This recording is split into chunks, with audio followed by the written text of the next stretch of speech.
Go on my end. Welcome, welcome, welcome. Happy Thursday night to everyone. All We right, are looks like we're getting live on locked Facebook. in. You know what I forgot to do? I forgot to tag you in this stinking thing. Talk gravy, I'll tag Uh, myself okay. if you're going to be that way. Just one of those steps, man. Just forgot it. Dude, yeah. Like we're live on Facebook. And that's the one that I forgot. There we All go. right, I think I can add you here. Now I can add you. Guest request on your viewers. I just got to wait for you to come on. What's up, ladies and gentlemen? Tag friends. Now I can tag you, but it doesn't let me do a search. Isn't that hilarious? It's like, hey, Doesn't show me on there. Can you see me on there? Second. Not yet. Give me 1 second. It should load up in just a moment. Welcome, everybody, to the Agent Lead Source podcast. Give us 2 seconds as we dial it in for you. You should hear some crisp audio at this point in time. If not, sorry. We tried. As you're coming in, a like is going to go a long way. It's going to help send out the notifications to Mr. Zuckerberg Give me a second and as we get Susan this all Wojcicki. set up here really quick. Let them know that we're 2020 cranking. All righty. As you're coming in, a like goes a long way, and also comment where you're listening from, because I'm give me 1 second. My audio is kind of Zoom. It's all good. Preferences, audio, Joseph AirPods. All right. So as we wait for Joseph, he'll let us into the Facebook side. We're over here on YouTube. We are gonna be going live soon. All right, Jaime, can you do a request to join this bad boy? What's up, Zach? Nice to see you. Bam. One of Jaime's fellow EXP folks. Zach, where you at? Oh man.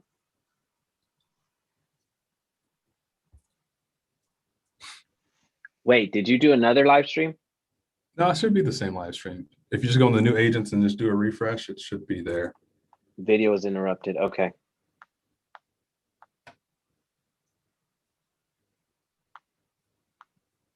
All right. Here we go.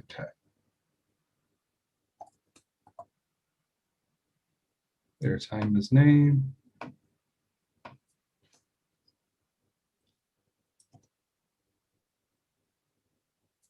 All right, there's Jaime.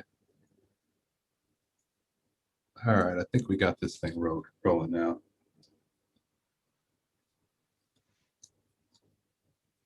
All right, so I can't move because that joke that we made earlier, it's happening.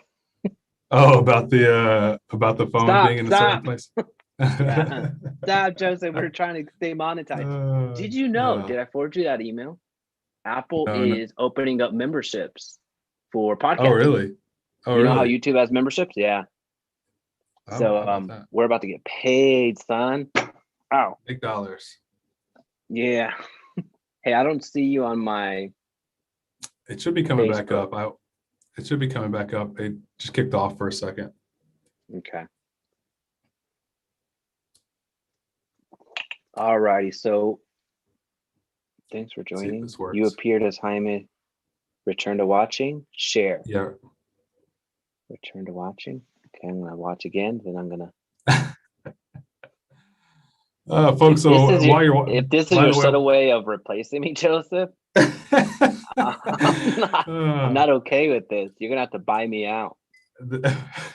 So everybody knows what's going on. So I've changed offices. I'm working from home now. I've been rearranging this little small space that we have into a home office.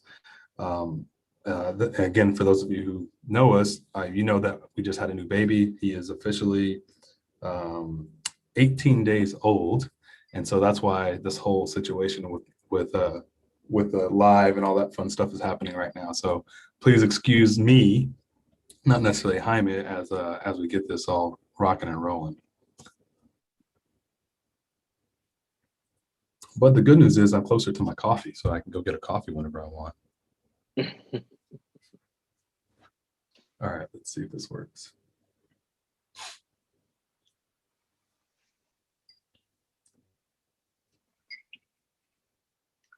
Whoop, whoop. Do we got him? I see that you're coming on. Now we're just waiting for I the see video you. feed. You see me, I see you. Zach, do Yeah. you see both of us? It's a little bit delayed on my end. Well, the Zoom is working, so Yeah, we Zoom's may be a working little bit fine. delayed on Facebook, but That's I think okay. we should be okay. All right, let's go ahead and rock and roll. It could be my network as well, Jaime, because like I said, in the new room, new location, there could be lack of ability for the for this room to pull in the internet properly, because it is almost like a bomb shelter over here, to be honest with you. All right, let's see if that helps our scenario at all. I look like, do you remember Terminator? Whenever he kind of like, some of the characters could kind of like, what's a better 2020 That kind of like example? morphed in or whatever, like took Yeah, shape, yeah, like shift yeah. Like shape, start like shapeshifter, yeah, like something like that. pixelating. Yeah. Or I think of it a better way is the Avengers. Whenever they all start disappearing, that's kind of what's happening on the Facebook Live right now. Oh, straight up Facebook's going Thanos on us. Okay. Yeah, exactly. Okay. 5 rings have been, or 5 jewels have been found. You found them. Somebody had to. Somebody had to, man. Jeez. We ready, Freddie? I think we're good to go now. Should Let's be able to crank rock it. and roll. Well, welcome everybody to the Agent Lead Source Podcast, episode 34, How to Work with Investors. This is, I would say, it was the top 3 requested type of topic that we've gotten either in the comments, either in communication. So as we were prepping for this, we just came to that realization during our pregame that, real estate investing is pretty awesome. A lot of individuals, a lot of normies, as I like to call them, they're interested in investing, but then it also started the conversation between you and I, Joseph, of, well, we need to learn how to work with investors, not only how to obtain leads or start working on relationships with investors, but also how not to waste a lot of time. Because if we thought that buyers were liars, let's 10x that with investors. So I don't want to lead the witness, but so Joseph, let's take one step back and how's it going, man? It's been a week. Yeah, it's been a week since we've had this call. As we try to do it every week, but I think we took a couple weeks off before the last call. Things have been good. The new baby boy is nice and healthy. Wife is doing well. So yeah, not a lot of complaints from our end of things here on our side of the world. How are things going over in your side of the world? It's good, man. It's good. It just seems like I'm just starting to breathe. Last week it was crazy. This week it was like I'm twiddling my thumbs in a good way. And still super busy, but it just seems that there's an influx of things coming in, and then there's just kind of like lull periods. But this is a great time for me to play catch up with a lot of the systems that I wanted to implement for the team. So it's been good. It's been Awesome, overall man. pretty darn good. I'm glad to hear it. Yeah. By the way, those of you who are watching us on the different locations, if you're watching us on YouTube, let us know how the quality is. And if you're watching us over on Facebook, let us know how the quality is. I have a feeling the YouTube quality is going to be nice and clean. The Facebook quality is probably not going to be that great today, Jaime, from what I can see, at least for what I'm seeing from the live stream. But yeah, folks, if you're watching on either, we'll probably have to figure that out in the near future. Heck, I don't even know if it's worth it, actually, Jaime, to continue going live in the Facebook group right now. It might be better just to share the link and to the YouTube channel and Facebook in order to increase viewership, because Facebook is not looking awesome from what I can see anyway. Because I have my iPad up over here as well. Yeah, I have my iPad up over here, and it just looks extremely. Let me pull it up. If you want to drop it, and then let's see. I'll share this link. I'll share the YouTube link because I don't think I can share this because I went private into another group. Sure. I'll share the YouTube link into the new agents group. Perfect. And I'll tag you into that one. Perfect. And apologies, folks, again. Like I said, switching offices. So, of course, there'll be technical difficulties as I make that switch over into the new space.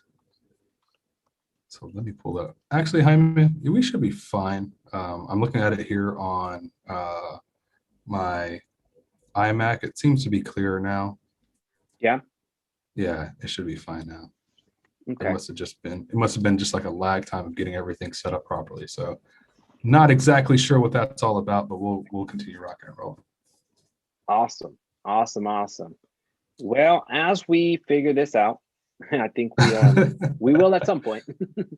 As we figure this out, as we're talking about working with investors, one of the things that we really wanted to communicate was, how to identify the right type of investor to work with.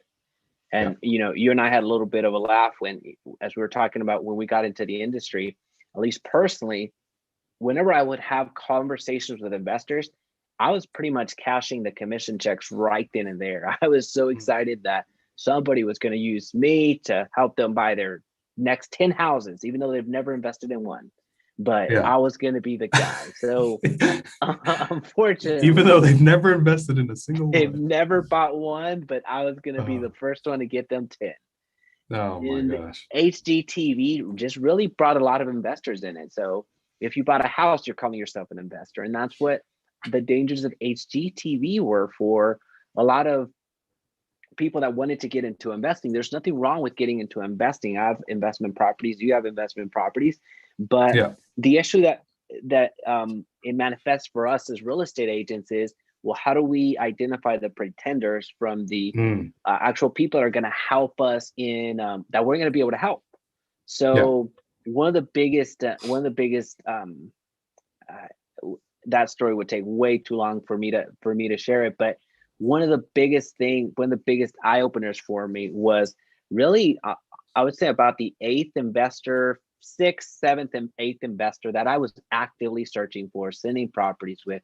One of the things that finally dawned on me after, hey, this seemed to be the right deal, and they just wouldn't pull the trigger for most of them. But on that eighth one, what I realized was they pulled the trigger, but my signature was nowhere to be found on that. So they ended up getting the deal and purchased it directly from the listing agent, or going directly with the listing agent. Because, as I became a little bit more seasoned, and I'm sure a lot of people already know where I'm going with this, it's not uncommon for investors to cut out the buyer's agent out of the deal, because then they can incentivize the listing agent to accept their offer, because they're either going to keep that 3% that they were offering from the selling side, or they were just going to rebate that 3% back to the owner, so they could make up the difference and make that deal a little bit more appealing.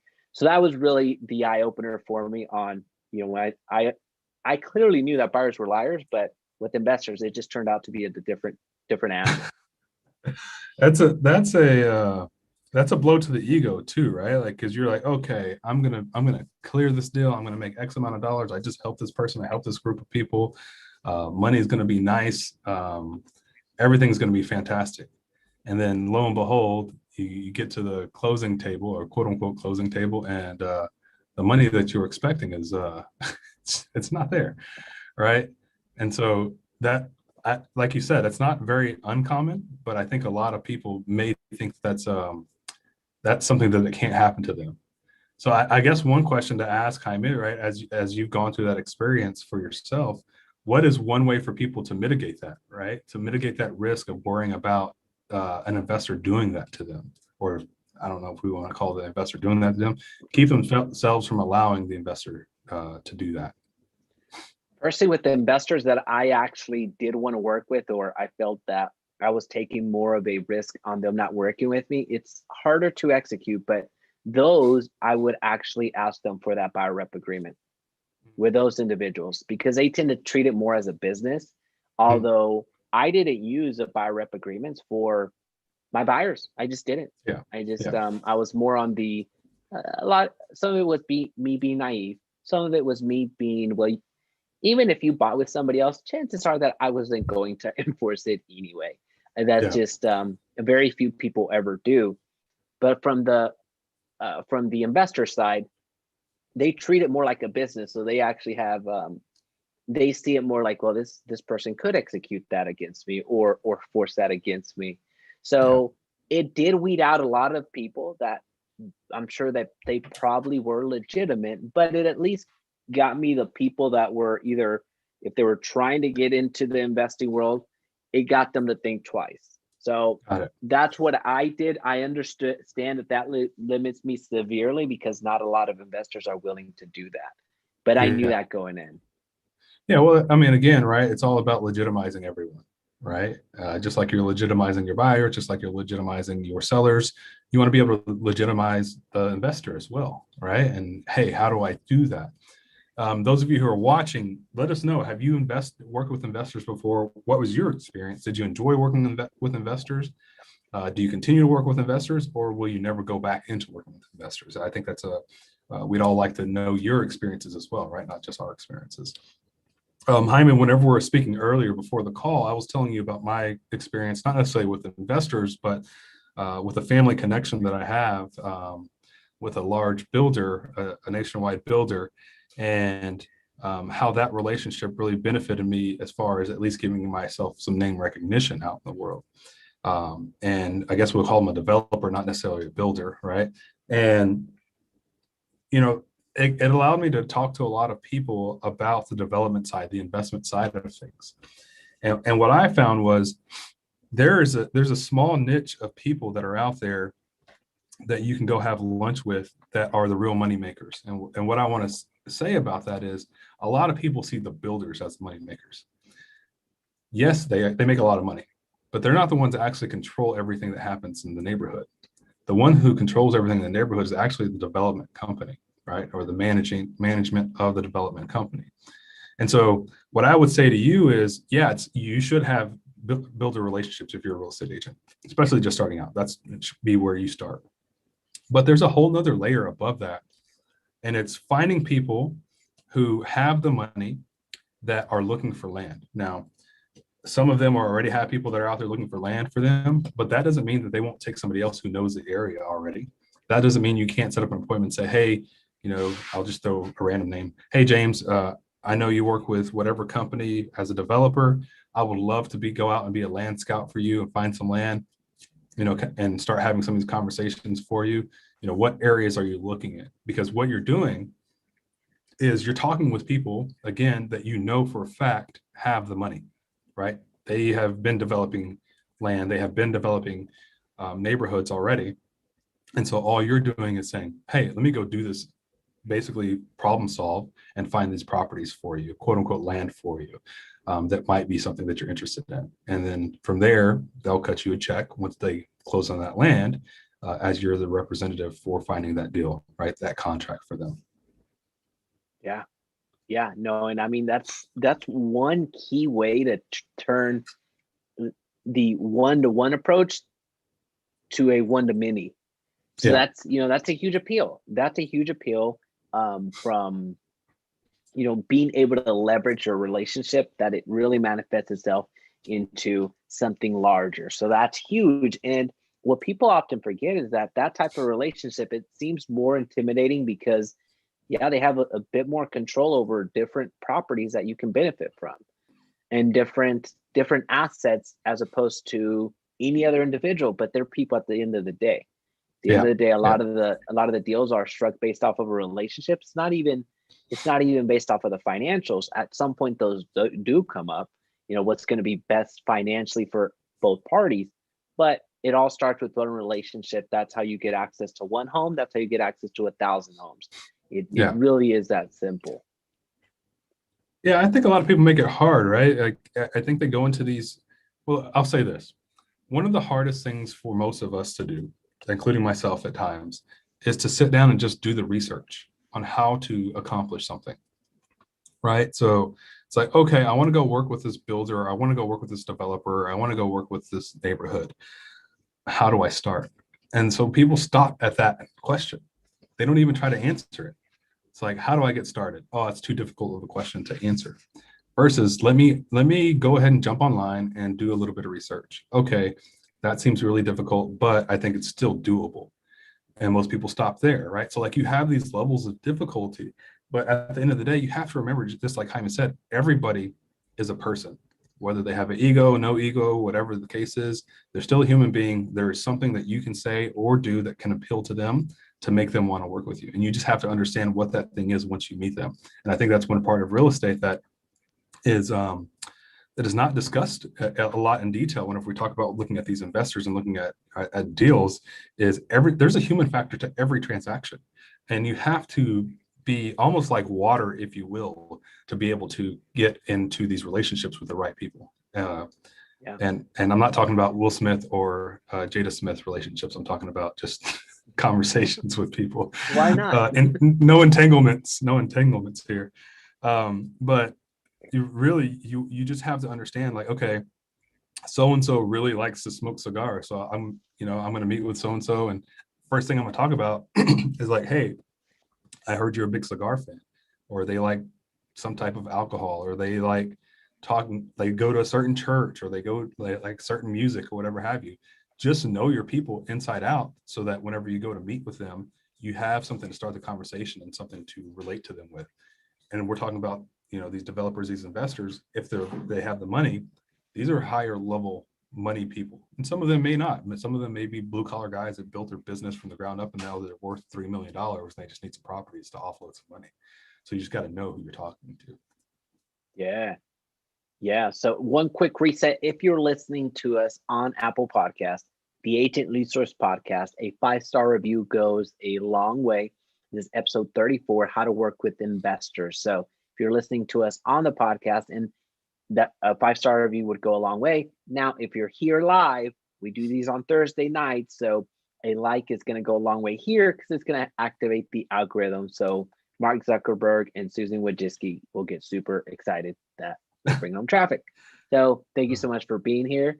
Now, Joseph, as we're talking about working with investors, I think one of the questions that's going to come up, if you have any questions, please feel free to drop them down in the chat. We'll be monitoring them.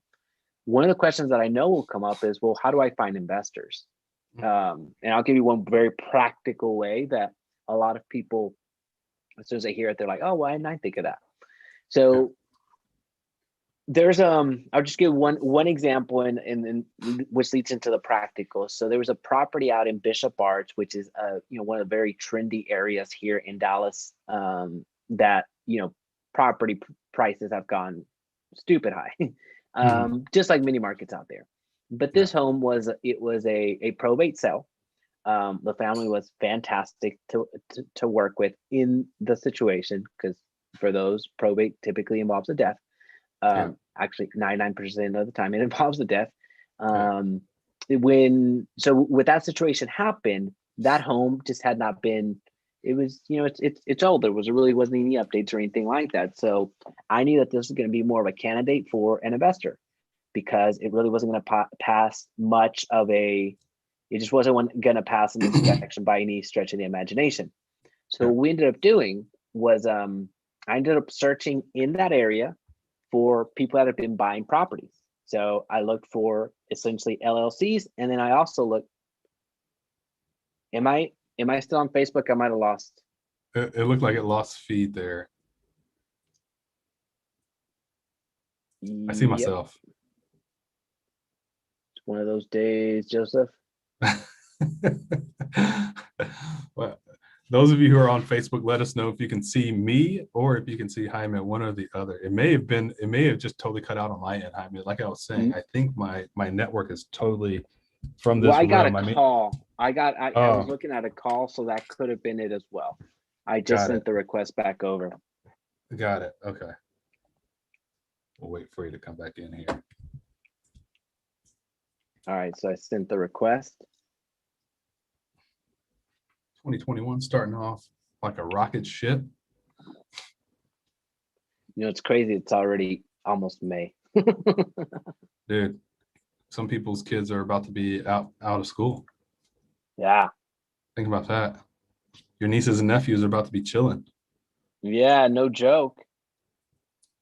All right, so I'm No waiting for the joke, no request. joke. Waiting for the request to come back in here.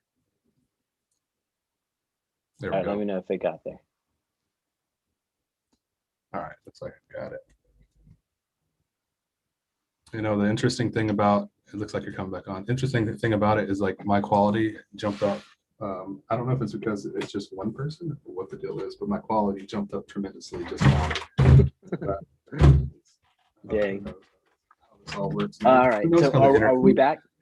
Who knows how the internet works? Yeah, we're back on. Awesome. So just a quick reset on that. It's a property that wasn't going to pass really any inspection. So we all run into those types of properties. So what we ended up doing was searching around the neighborhood of active investors that were buying. So there's no better proof than looking, seeing who's purchased in the past, and then reaching, if they were represented, so reach out to that agent, um, and see if their investor would purchase another property. Now, with that particular property, I did end up connecting with the investor, and I'll go ahead and kind of tell on myself. I knew who the agent was, but I didn't reach out to the agent. I reached out directly to the investor because I knew that the margins were slim, and so I went directly to the Secretary of State to find out the owners. I did find the owner, a total a-hole, and at the end of the day, it just wasn't the right match. He just couldn't get up there in price or what was needed. But that's one way to find investors that are actively purchasing in your area. So you don't have to have a property for sale. It just so happened that we did in that situation, and there's actually several more in the Bishop Arts area that we ended up selling.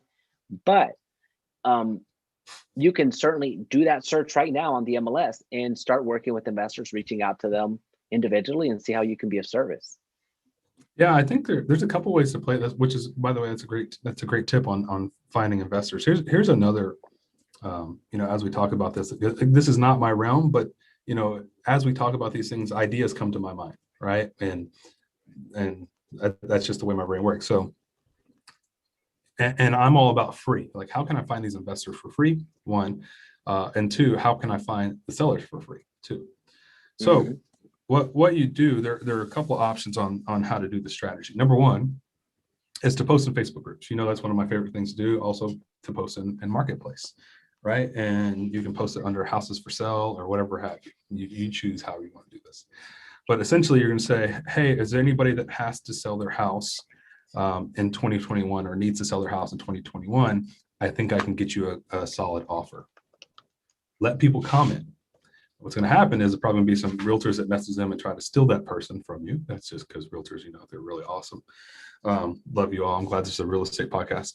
I'm also a real estate agent. So what you do is now you just wait for people to comment and say, hey, yeah, I'd be interested in selling my property. Or you say, hey, is there anybody out there that has a property that is a quote unquote problem property, needs work, needs roof work done, but you just like to offload the property? Comment below or send me a message, and let people comment and send you a message. It's 100% free. Then what you do is you backdoor that. You say, hey, are there any investors looking for problem properties in these Facebook groups? And then you can go and qualify some investors, right?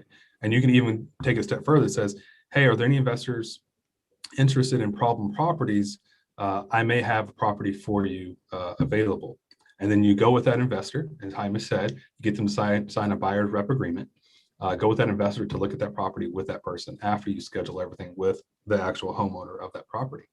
And there you've done what a normal real estate agent would do. You've conducted a relationship right there from one Facebook group, or you can do many Facebook groups, right? And now you've got these contracts, these to the buyer and seller that you're working with. And if you really want to make it lucrative, intermediate, you have to be careful in Texas, but other states, you might be able to get a buy it with it and not take both sides of the transactions. Unless you just like a lot of money and feel like being stingy, then you can take both sides of the transaction, right? But yeah, that's one way I would do it. Facebook groups, post on one side of the transaction to get the sellers and post, or to get the property, and then post on the other side of the transaction to find your investors and qualify them and make sure they have the money and they've done deals before. One of the number one questions I would probably ask an investor is, how many transactions have you done in the last year, right?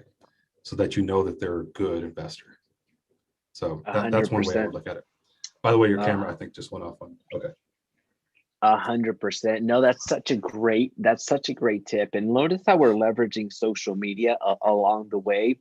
I went more on the MLS route.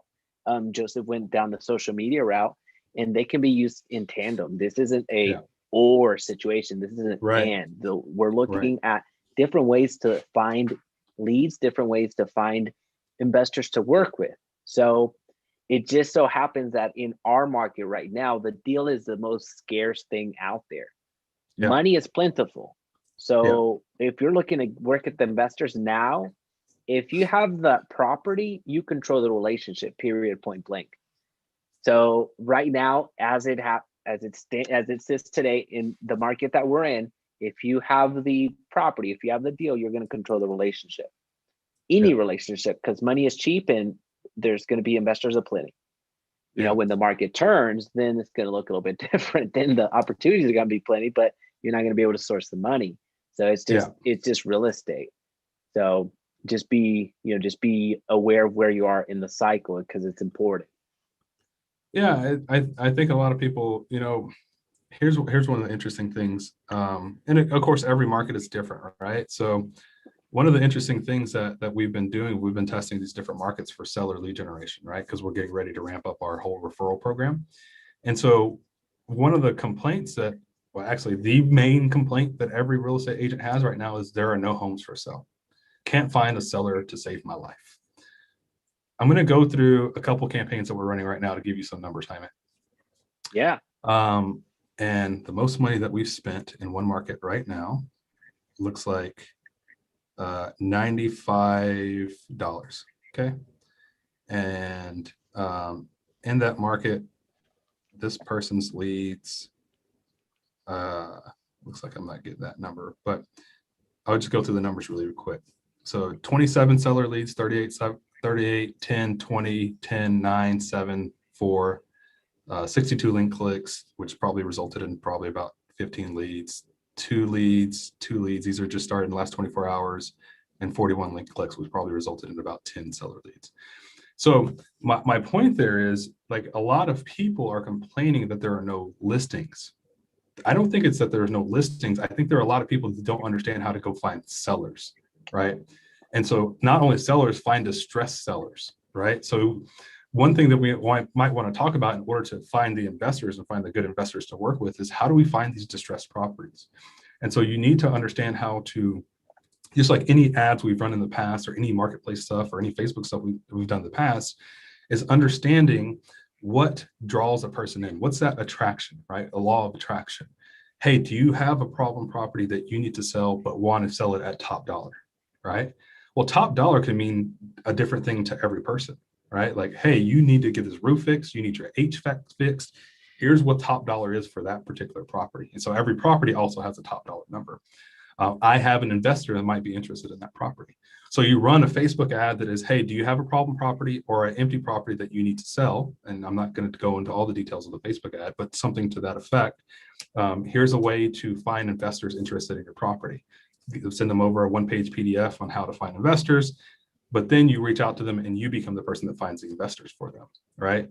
And like I just said, we're running an ad that is generating leads at, you know, anywhere from $1 to $6 per lead. And that's not even distressed property. So I can imagine if there are probably a lot of distressed properties in a lot of markets that you can actually pull in to then start having those type of conversations. And again, do the same thing, go to a Facebook group, post in the Facebook group. There are going to be a lot of people interested in investing. Anybody interested in investing in a property in this zip code. It's a property that we haven't listed. They want to do off market. You have to be careful with off market as well, wording. But the person's interested in selling, but they don't want to put it on the MLS. Message me if you're interested. There you go. You got a property, you've got an investor, you tie them together, find a good investor, you tie them together. Again, you got a contract, right? So I don't think it's a problem of not having enough listings or inventory. It's also a problem of agents not going out and finding creative ways to find these properties, right? And not saying inventory is not low. Inventory is obviously low, but you can find inventory if you really want to find it. No, that is huge. That is huge. And I think, and I know actually you got a lot of people interested in that program. Can they get into that program that you mentioned? Can you share a Um, few more details about that? Yeah, so what essentially what we're doing is we're getting ready to launch a nationwide referral program, right? So because those of you who don't know, I'm getting my license reinstated. This program is all about that particular situation so that you can work at a almost no cost management fee for us. We pretty much won't charge a management fee. Our ISAs or VAs will actually follow up with the leads. We generate the leads. Anything that's closed from those leads, then we receive a referral fee, right? So it's just like any other referral fee, except we're just doing all the legwork on the back end because we know that agents have told us that they're not great at follow-up. So we've done that, and most of them are not great at lead generation. So we've done that. So we've taken those two things out of their hands, and then we supply them with appointments from like real appointments, not marketer appointments, meaning they're real people who have told us that they want to sell their house, that they also want to get on a call with an agent, not just some random name and email and phone number. And then we give those over to the agent, say, hey, here's a person who said they want to meet with you. So I think this week, we sent out 5 people who want to meet by this weekend with real estate agents. Now it's a real estate agent's job to go meet with them, like literally meet with them, not just get on a phone call with them. Like come to my house, see my house, tell me what it's worth, right? No, that's So huge. as far That as is working huge. with us, we may have 1 or 2 spots remaining. We only try to bring on 5 agents or 5 markets right now because I don't want to inundate my team with too much work right now because we're also figuring out what's the best strategy to get people to actually set these in not just calendar appointments, but actually meeting in person with the agent. So we're always trying to figure out those little intricacies to make that better, which a lot of marketers don't know how to do. They just know how to market, if you will. They don't know how to be real estate agents, which is fine. Yeah. That's a whole nother conversation. So we had a comment here, Joseph. Hey guys, is there a way to look up principles of LLCs? So the Sean, actually, yeah. So Sean, he's from New Jersey. Yeah. So there is, and it is going to depend state by state, but if you go to your Secretary of State, they'll generally have the managers. If they put that they're managed by a manager, you're not always going to find the principles, considering that some people use organizations or companies as the managers of the LLC. So you're not going to be able to. They end up hiding behind LLCs more than anything. So you're not going to be able to find everybody, but a good starting point is the Secretary of State, and most Secretary of State websites are online where you can do searches and find out some responses that way or find out some principles that way. Are there any other ways that you can think of, Joseph, to find the principles of the LLCs? No, I mean, that's not really my thing that I do. So I have no idea. It's not something that like I said, working with investors is not my wheelhouse. So I will delegate that to you for sure. That's fair. That's fair. Yeah. So that would be the place I would go. There's wiki sites. There's Business Wiki, I believe, or BizWiki.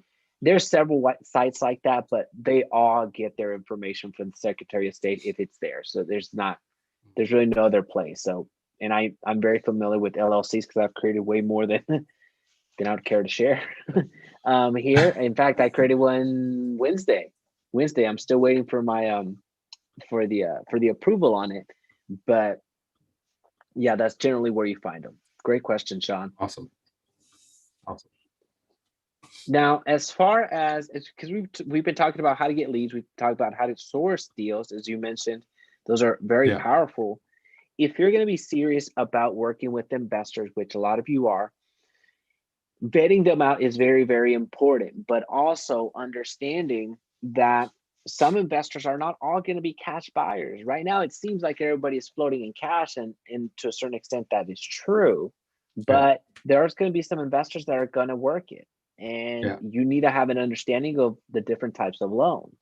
You know, there's different types of loans where somebody purchases a property and they live within it as they rehab it. That's the type of loan.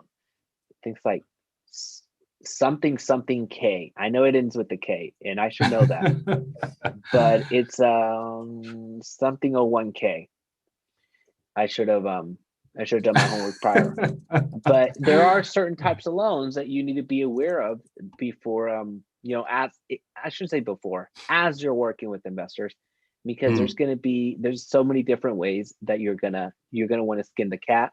As an example, with that type of loan that the name escapes me, and I'm gonna be very pissed because I'm not gonna remember it. You do have to have approved vendor or approved contractor, so it's not my cousin can do the plumbing, my uncle can do the electrical. That's not going to be acceptable. It's not going to fly. So you understanding the types of loans that certain investors will be using, it not only helps you establish that relationship with the investor, but it actually maximizes the chances of the offer getting accepted, because you're competing with straight cash if you're working with that type of investor. So you're competing with you in many cases. Since it's being financed, you are able to beat out the cash offer if your client is willing to work through that or offer more. But if you can't articulate the type of loan, there's very little chances of your offer getting accepted, because a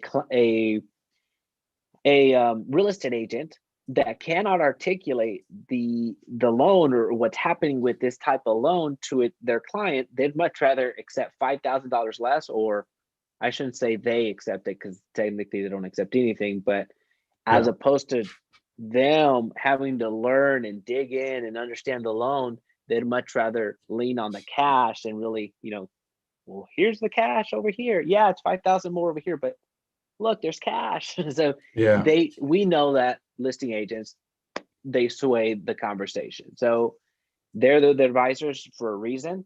And if you can't articulate a type of loan that your investor is using, then you're gonna have a hard time getting your offers accepted.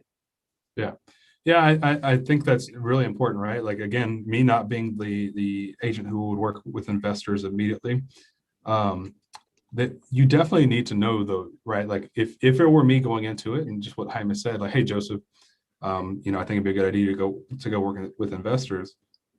One of the first things I would do, I'd go do some lead generation to find some properties, because I'm always going to do that first, because I need to make sure that I can even do the business before I go do all this research.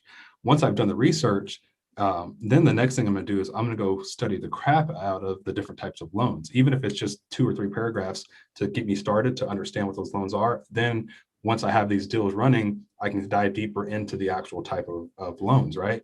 And not only that, Jaime, one other thing that I would tell a lot of folks who are watching this, there are a lot of groups out there that are investor groups that have documents that you can go look at, or that have conversations going on. You can go into these groups and just type in real estate investment group or whatever, type in real estate and then real estate investment, and then go to groups on Facebook in the search menu. Go join those groups and just look and see what they're talking about. See what type of loans they're talking about. See what type of deals they're having. I'll give you, I did this last night before I went to sleep, because I just love real estate. I went into an investment group and I was just looking for properties, because we're always looking for investment, right? From the investor side of things. And we're a little bit different, and thankfully we've done really well here in the last several years to put ourselves in a good position. But we would be buying property probably cash, and so I'm looking at properties where I can go buy a property for very cheap cash or half the loan. And so you can go into these investment groups and go find those type of properties. There are certain things you can do in order to make money in different states as a real estate agent, to also find these properties for investors. So tell me what rules there are that say you can't go from state to state to at least have conversations with investors, to at least have conversations with possible sellers. Because if I know a market is very low priced, I'm going to go research the crap out of that market, because that means I can generate leads there really easily. 2, that means investors will probably have more money to invest in a smaller price property home or lower price property home.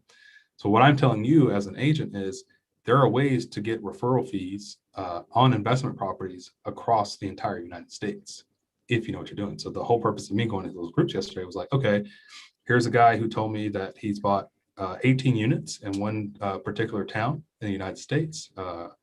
And those 18 units, he's bought one for $60,000. He's bought one for $40,000. Those are generating income at 2.5%, meaning that the house costs $60,000.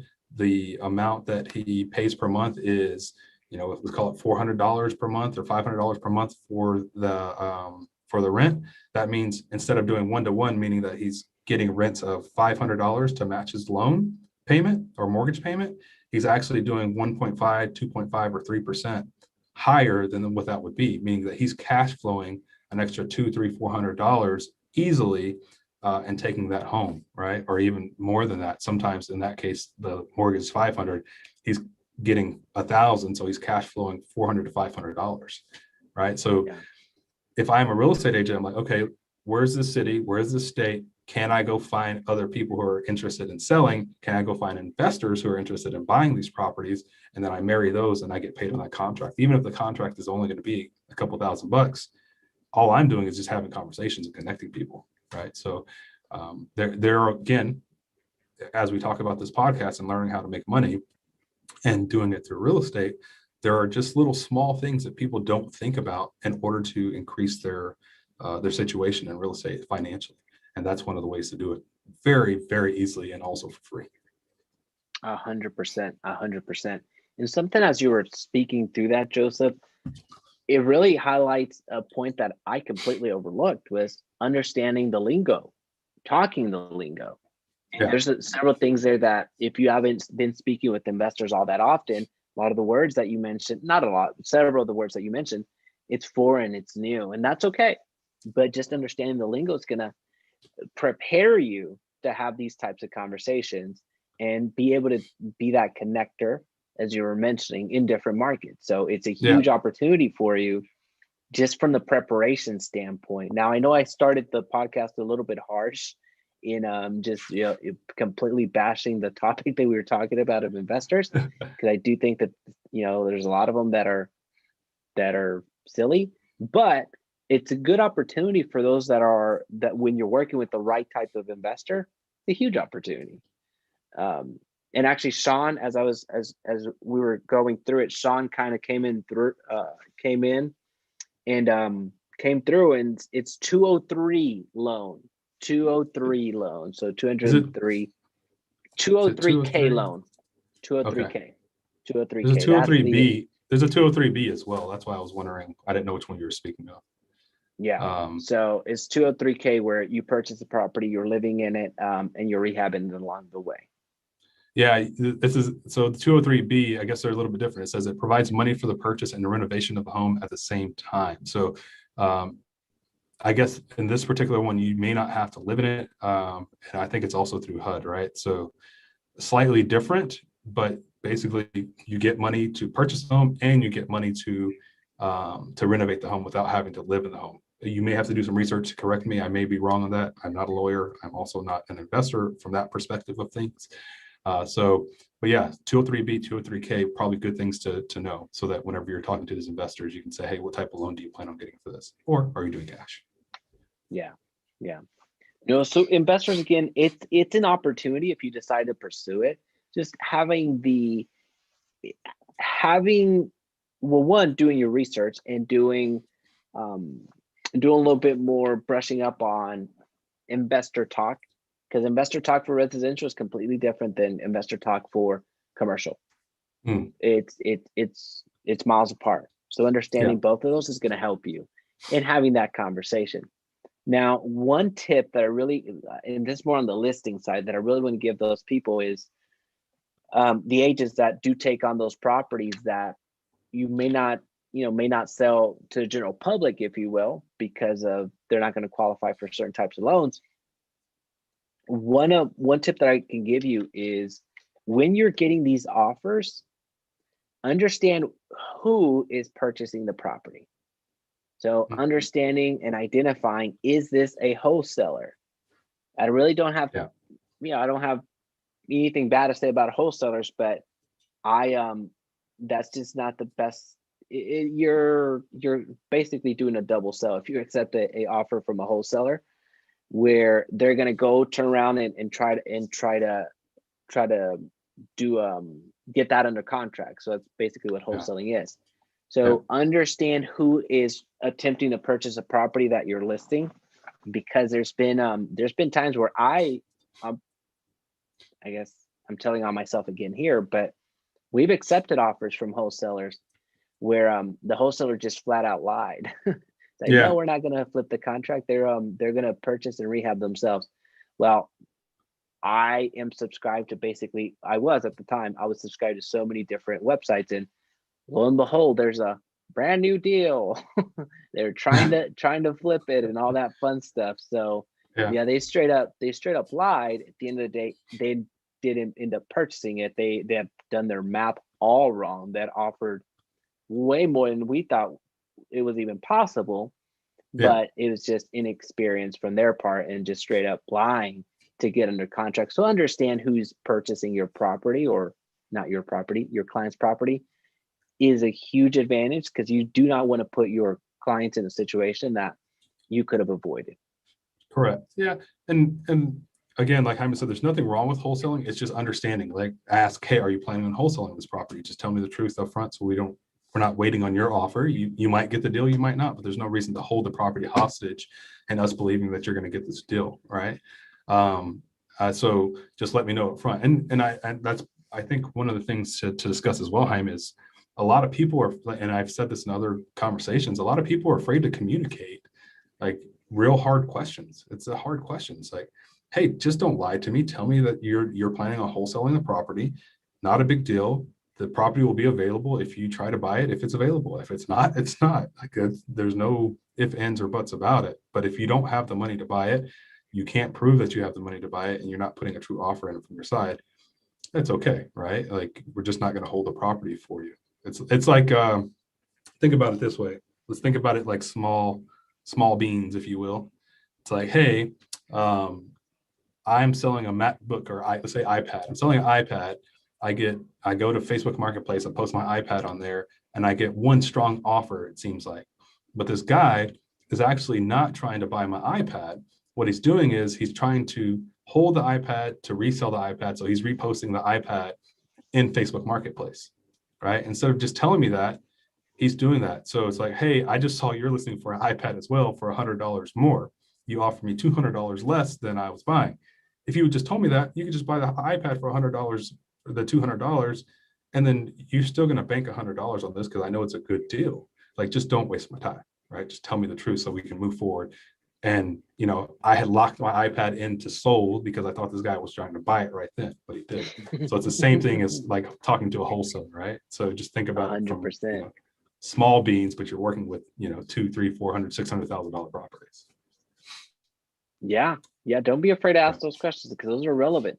That you're not violating anything. You're not violating any federal housing or anything like that, or anything close. So this is your responsibility.